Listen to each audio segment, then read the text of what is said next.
This is going to be a response to a question somebody asked me, one of my subscribers. I forget his YouTube name. I don't want to say his real name. Asked me if it's true whether or not the government, quote unquote, ended slavery. Um, and my response to him, and I talked to him about it, I've kind of already answered it for him, but it is an interesting topic, so I thought I'd cover it. Um, it's complicated, and I'm just going to talk about in the United States. So this is not necessarily applicable anywhere else. And I think it's important to remember that the history of slavery is not confined to the history of chattel slavery in the United States. Um, it is an interesting kind of development within our language that when people say slavery, they mean something very narrow and specific to this context. And I'm going to address that specific and narrow context. It's so complicated that you can answer this question either yes or no, either one having qualifications. If we were to answer yes, it would be with the qualification that that wasn't really the intention, and it was more circumstances and finally a fait accompli, an after-the-fact justification of something that had already happened.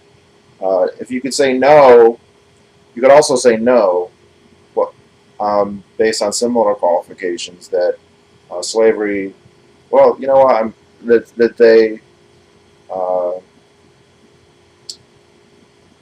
didn't, all they had to do essentially was not enforce it. Slavery was enforced, and up to the point when the government stopped enforcing it, then it fell apart.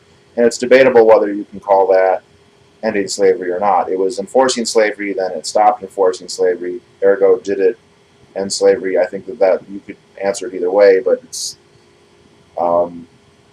what is not true, though, is the idea that the federal government launched a moral crusade to end an evil institution. That was an evil institution that the federal government has explicitly supported and defended, that it was willing to allow to continue to go, essentially indefinitely, and the only reason it didn't was in the context of the rebellion. So let me kind of flesh this out a little bit. The end of slavery in the North is complicated, and if by the North we mean the states that stayed in the Union during the Civil War, slavery wasn't really done in the North. Slavery was still legal, totally legal in all the border states, Kentucky, Missouri, and Maryland. It was also legal in Delaware, although it's a pretty small state. Most people tend to forget it. Slave trade, I believe, was allowed still in New York City.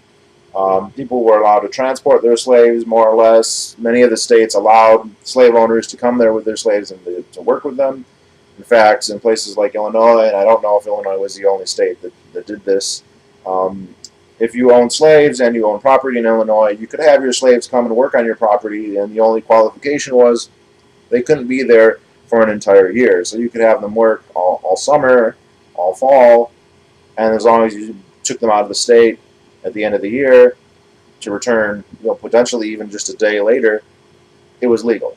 So slavery was technically even legal in that situation. I don't know how many other of the northern states had this.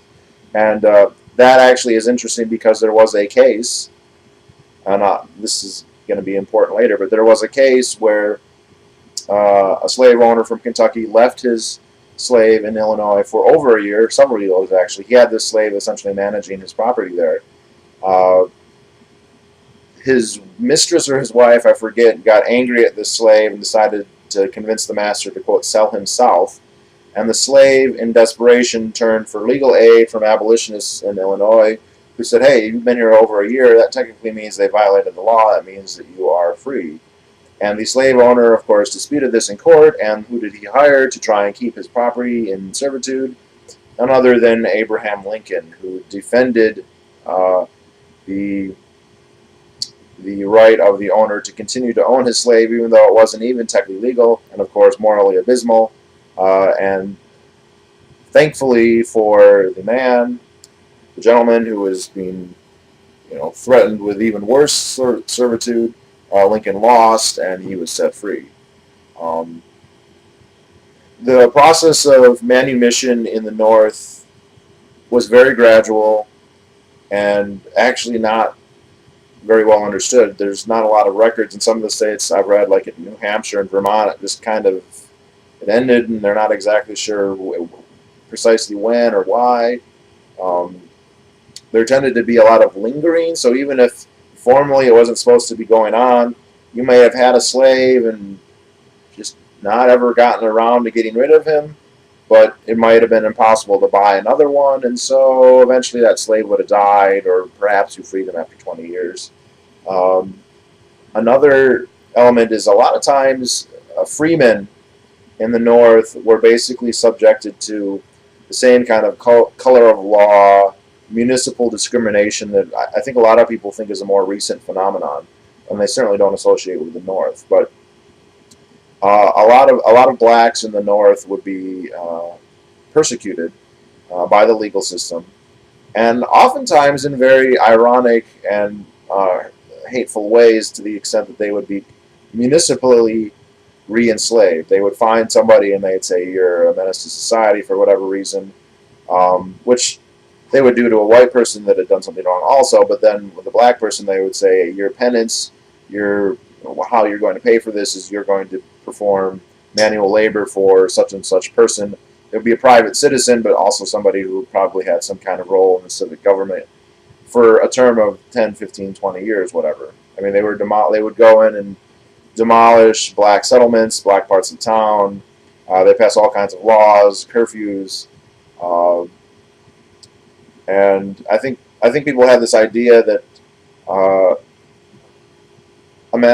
emancipation and abolition was this wholly this slavery's evil. We want to stop slavery, and it's true. The earliest anti-slavery stuff that we have, and probably the most important, I wouldn't want to mischaracterize it too much, comes from people who feel that way, especially Quakers. The first anti-slavery legislation that we see, which would not be ending slavery, would be no sales of slaves on Sunday, no more importation of slaves, that sort of thing. Eventually to no transfer of property, kind of a gradual thing. There was that, but another very powerful element in this, especially farther west, and especially in Illinois, is not so much anti-slavery as anti-black. They're against slavery because they don't want blacks to be there. Slavery is bad not because it's bad, but because it brings Negroes into society, and many Northerners, probably most, didn't like that idea. Now, most of them probably weren't willing to go to the point of then excluding them entirely from society, but some did, and Illinois was such a state. Now, this isn't just some...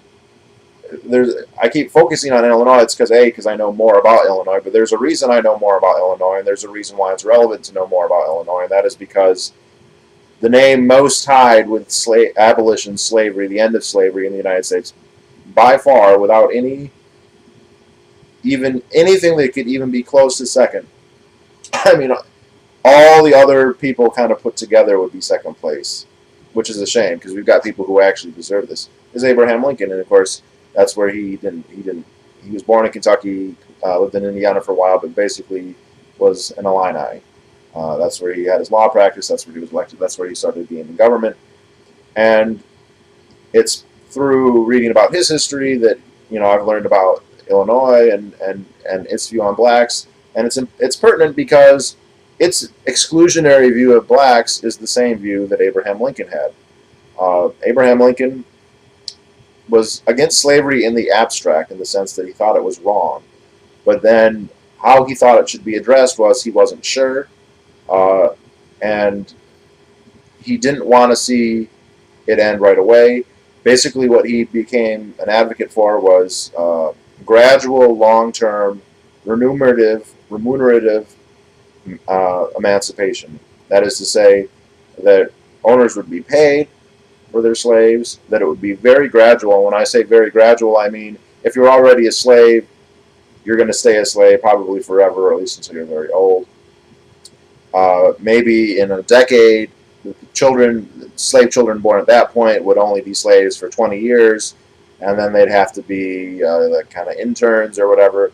When he would put kind of theoretical dates to this that would extend slavery for another 100 years, essentially. Very gradual and remunerative. So and of course, hardcore abolitionists are like, you shouldn't pay. I'm sorry, I'm rocking in my chair. If it's evil, you don't pay somebody for doing something evil. You don't say, oh, it's totally wrong for you to own human property, human chattel. Here's a whole bunch of tax money, which would have been difficult for the government at the time to ever actually do.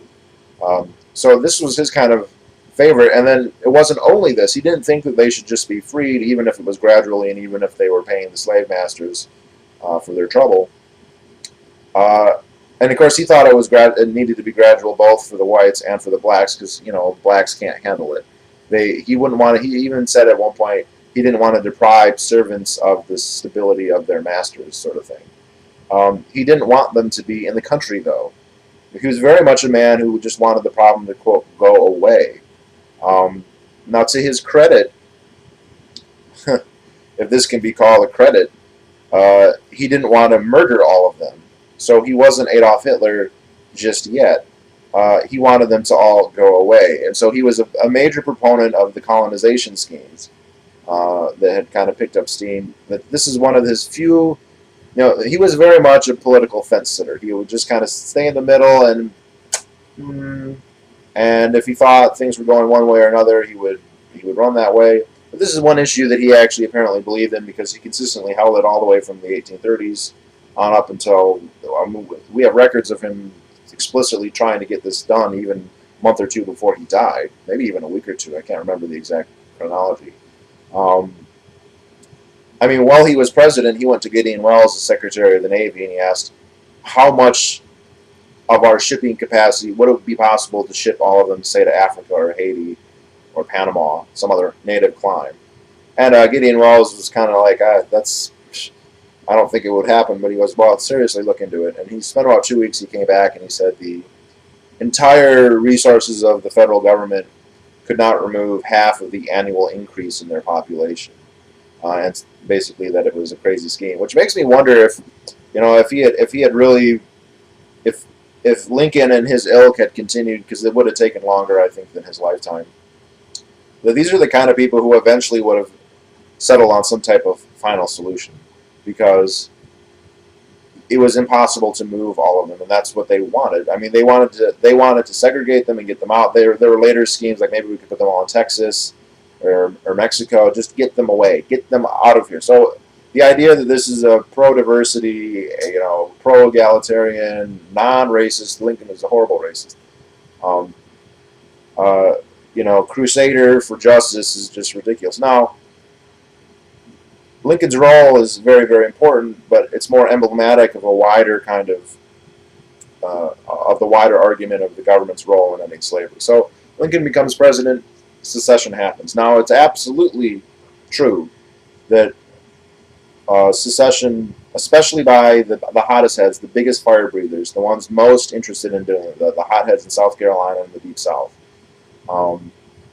were worried about federal hegemony broadly, but they were worried about it specifically because mostly of slavery and also of tariffs. It's kind of an interesting thing where there's two issues. There's a broad issue of federal hegemony, which is a legitimate issue, by the way. Certainly today, certainly then as well. But specifically, what are they worried about? This would be kind of like today.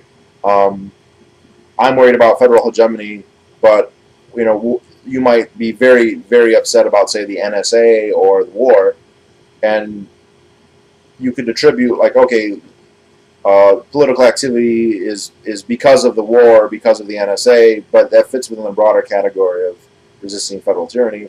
That's what we have going on in the South. Now, that was the initial, if you look, there are kind of two phases in the secession. You had the Deep South secede first, and then when the Lincoln administration made clear that they were going to suppress this rebellion, the more moderate, although still obviously pro-slavery, northern Confederate states, most importantly and most especially Virginia, said, look, we didn't want to secede, but if you're going to be a tyrannical government, if you're going to lead a massive aggressive war against states that have every right to leave, then we don't want to be part of your union either. And I think that that is a secondary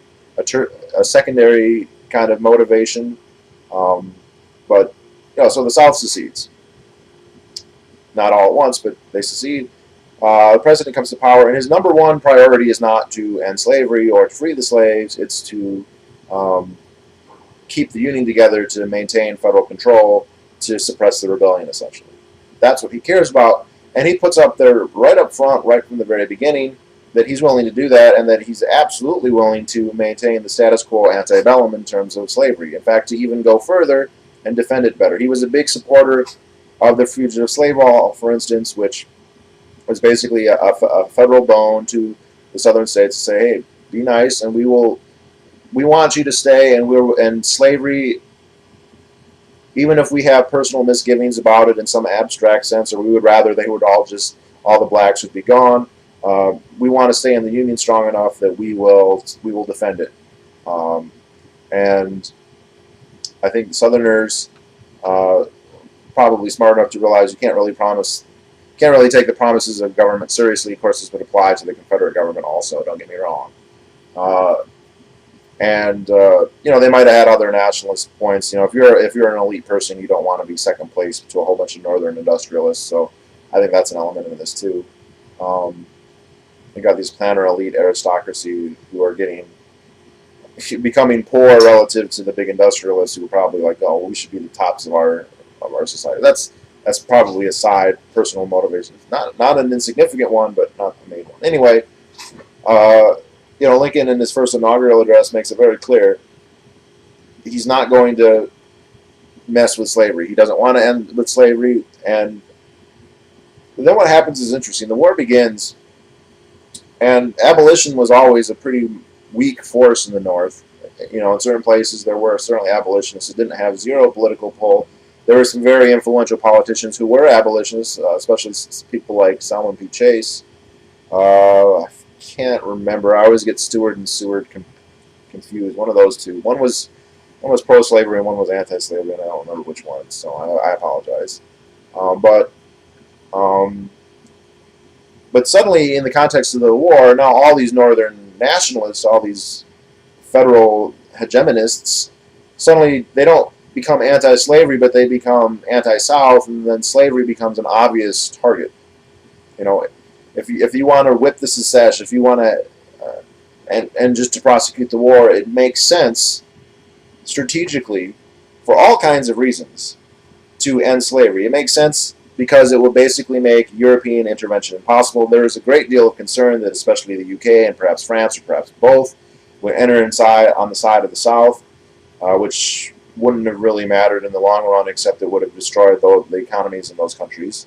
It would have been bad, but there is an understanding immediately that if the North was couched in an anti-slavery vein and the South was obviously pro-slavery, then it would be politically impossible, especially in the UK, for there to be any kind of war. So there's that issue. The other issue is that there's 4 million slaves in the South. That's probably at least half or about half of the entire labor force. If that was to be gone, without the slaves, they're farming all the crops. The army that the South would be able to field would be probably minuscule. I mean, less than half as big as it ultimately could have been. It would have caused the complete collapse of their society, essentially as it was, which is a transition you don't want to have if you're in the midst of a war with a stronger opponent than you anyway.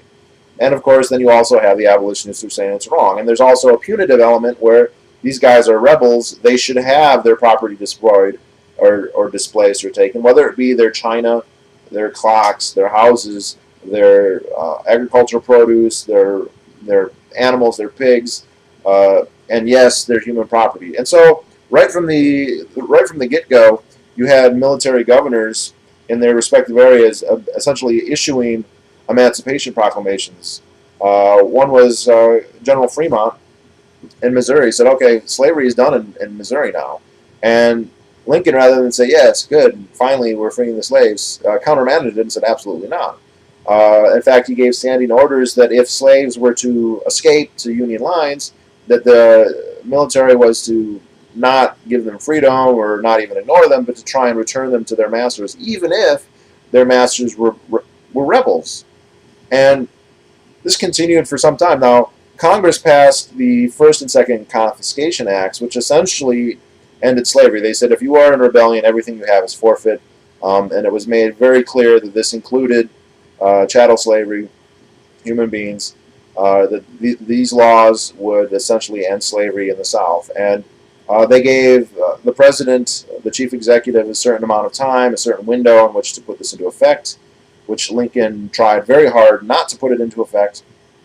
And it is actually these two events that he resisted the utmost of his ability that actually prompted him to issue the famous and ridiculous Emancipation Proclamation. The Emancipation Proclamation is very short. Go ahead and read it. I think it's the 4th or 5th paragraph, where it specifically exempts every slave who was under federal control, which isn't. It was at least 500,000 slaves. All the slaves in Missouri, in Maryland, in Delaware, in Kentucky, in Tennessee, which was a southern state that had totally seceded and was actively fighting the North, and in all the areas of northern Virginia that had been occupied by federal troops, and all the areas especially in Louisiana that had also been occupied. New Orleans was conquered in 1862, and a large swath of southern Louisiana, very large plantation country, was conquered by the North. So these were slaves actually in federal control, and they were all exempted. The only slaves that it applied to were slaves who were still in rebellion, and the proclamation says, I believe, I'm not going to check it right now, that if rebels say they'll come back by January 1st, then they get to keep their slaves. So it is not, this is slavery's done, this is, we're punishing you rebels for rebellion, and part of the way we're doing this is by emancipating your slaves. And there's good evidence that Lincoln was actually trying to, through the Emancipation Proclamation, say, look, I'm adhering to the law set forth in the second, especially the Second Confiscation Act, and from now on, be satisfied. But in effect, it didn't free anybody, and that may have been the entire purpose. And I'm drawing most of this from a book I recommended it earlier called Forced into Glory, Abraham Lincoln's White Dream, by an author named Leron Bennett, who was a longtime editor of Ebony magazine. He's not a libertarian, and for those of you who it matters, he is black. And it is an exhaustively researched book. It quotes extensively from Lincoln's writings. It even talks about how, when confronted with his words and his speeches and his writings, how his apologists always have an excuse that he didn't really mean it. It's funny, he's honest Abe, but then everything he says about slavery is a lie, or he's this great visionary, and then it's like, well, that's a pragmatic position to take, and he had to say that because otherwise he wouldn't get elected. And it's like, well, wait a second, is he just a regular politician, or is he the fucking second coming of Christ who will do anything? Like, I highly recommend that book. I've done it earlier. If you're really interested in this topic, go ahead and read it. And so, in the course of the war, though, the North was very much more powerful than the South and was basically destroying the South. And what began to happen is, as the power of the Southern government to resist declined, slaves began to leave on their own. They began to, although information didn't travel as fast as it does today, began to realize, look, this is our opportunity. Everything is a mess. There were obviously rumors that they had been freed. That's one of the great components of the Lincoln myth, is that many blacks at the time, and of course still today, thought that he was freeing them, and this was not exactly true, but it was important in the sense that then it did actually cause many of them to say, okay, I'm going to try and be free. Now, what the big difference between this happening during the 1860s, the first half of the 1860s, and any other time in history is that had it happened at any other point, had slaves began to en masse leave their plantations and try and reach freedom, whether it be in their own enclaves or by escaping to the North or whatever, they would have been ruthlessly and totally suppressed by the federal government. If there had ever been any attempt by slaves like this, and there had been, the most recent one was at Harper's Ferry, but this led by abolitionists, but the intent was a slave revolt. And the federal government crushed that, and they took the leaders of that insurrection, John Brown, and executed him, as they would have done to any other slave rebels.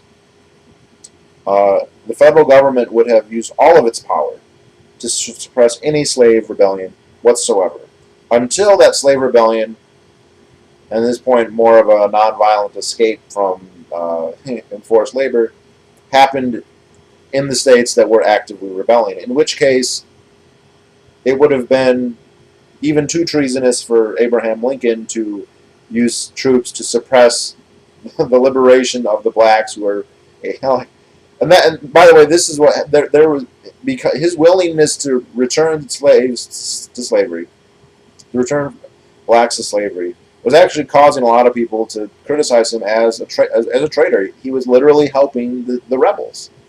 He was refusing to free the slaves. He was returning them to servitude, directly aiding the enemy, like explicitly. This might be a classic case of treason. Not to mention like all the other stuff about throwing people. I don't want to make this an anti-Lincoln video per se, but it was the slaves themselves, and this is Leon Bennett's point, that it was the slaves themselves leaving en masse that ended slavery, and it was the fact that the federal government did not prevent it. And so that becomes to the question of, do they get credit for not doing something that up until then they had been doing consistently? In fact, he even makes the argument that since the North didn't want to free slaves, and Lincoln certainly didn't want to free slaves, their hand was essentially forced by the rebels. The rebels by fighting. It was irreconcilable. The rebels wanted one thing: they wanted their independence more than anything else, and they wanted it because they wanted to protect slavery, but they wanted it for other reasons too. Some of the reasons were bad, like wanting slavery, and some of the reasons were, not all that terrible. It's better to, wanting freedom from federal hegemony and tyranny. That's not bad, but that doesn't mean that you're not necessarily correct either.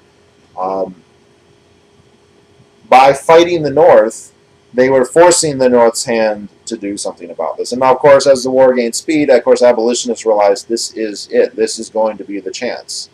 If we don't do it now, it's never going to happen. And on the other side, Lincoln kept offering, if you come back, slavery can stay. Slavery can stay. Slavery can stay. This was ever and always, the terms of their cessation of hostilities and return to the Union. By refusing to do that, by the time the war ended, slavery had essentially been destroyed. There were still slaves. It would be wrong to say, oh yeah, there are no slaves. And I'm sure it was still being enforced in the few places where civil authority was still strong enough to do it in the South. And then we come to the 13th Amendment, which is a combination of two things. Again, it's the abolitionists going, this is it. There's also an element of, look, so many people have died. And now we know they've just upped the estimates. It's about 680,000, they're guessing now, which is up from the 640, I think, which has been the estimate since the late 1890s.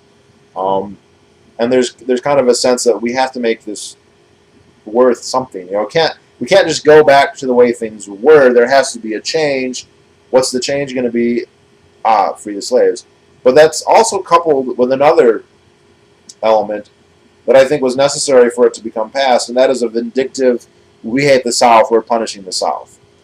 The South had caused this war, and so we're going to punish them, and the way we're going to do that is we're going to free their slaves. The Reconstructionists, history is one of Northerners being as vindictive as they can of the South, militarily occupying it for one. And once they had sated their need for revenge, and they didn't take it that far. I mean, they didn't go and execute a whole bunch of people. Jefferson Davis went to prison for, I think, less than 10 years, and he was set free. And I mean, Robert E. Lee, the only person who was executed was Henry Wirtz, the commandant of Andersonville Prison, and that was because he was Swiss, I think. And he deserved it for his role in that. But it is it is kind of interesting that these people who killed hundreds of thousands of American troops, were okay, just go in retirement. Like Lee became a president of a college, but once Reconstruction ended and the South kind of reestablished not slavery but a system of peonage, which it's not slavery. I think it's not as bad as slavery, but you could make the argument that it's not. It's worse because you still have the sharecropping. You're still tied to the land in a kind of feudal sense. You're always in debt. You're a second-class citizen. You can be basically murdered at any time, which was not the case with slavery technically. At least later, initially it was, and I mean I don't know how much that ever was enforced, but then on the other hand, since you weren't actually technically property, when you got old, you wouldn't get any benefits. And people say benefits, but the idea was if you were a slave and you served your master, when you got old, you basically had retirement, and you wouldn't get that. Now, I don't think it was as bad as slavery, but it was still really, really bad. And the North didn't give a shit. The North didn't care at all about this. It was getting revenge on the South, and once they'd had their revenge, whatever, they don't care. But that's where the 13th Amendment comes from. It's a combination. Look, the abolitionists, they took their opportunity, and they ran with it, and, that definitely falls into the making the best of a bad situation. I don't think slavery had to end in this way. We can't know when or how or if it would have ended without the Civil War. That's impossible to know. Shelby Foote, who's probably considered the premier Civil War historian, said it was on the way out, not because it was uneconomical, but because just that's the way society was developing against it. But we don't know that. We can't know for sure. But what we can say is the North did not go to war to free the slaves. Abraham Lincoln in particular made every effort to retain the institution, not necessarily because he loved it, although I think he did want to keep slaves in bondage so that they wouldn't flood the North.